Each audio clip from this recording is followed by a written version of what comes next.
Oh, over here, Hex! Darren, I thought the monkey suit was much better personally. I disagree. Thank goodness I found you. I thought I was lost. Well, it is a jungle out there. Well, Frontiers is the second game in the popular tower defense Kingdom Rush franchise.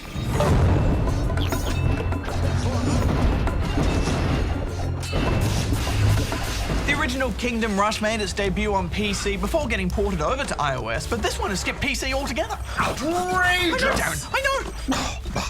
Much like the first game, each level sends waves of enemies at you.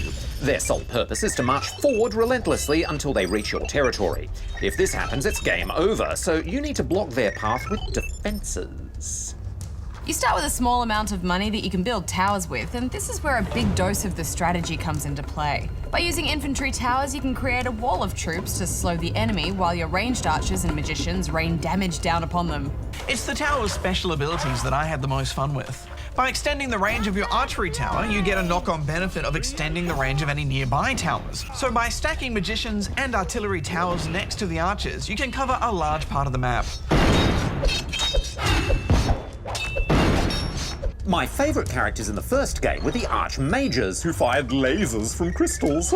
Unfortunately, they've been removed from this game. However, I do like the new magician abilities. A common complaint I have with most tower defense games is that often I'm left just sitting there while my towers do all the work.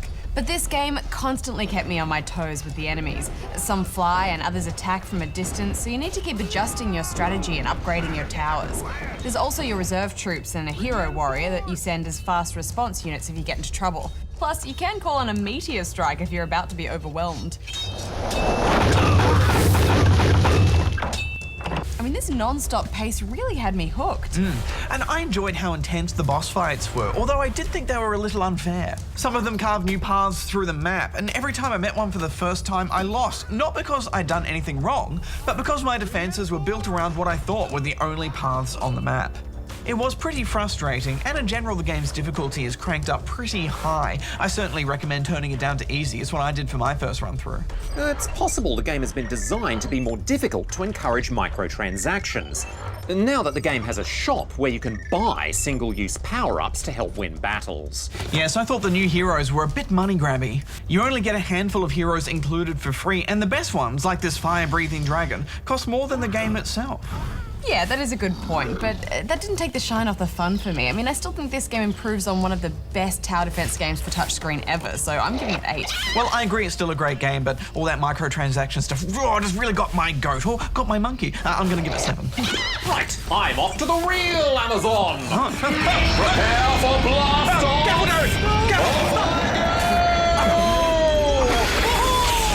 Jungle life!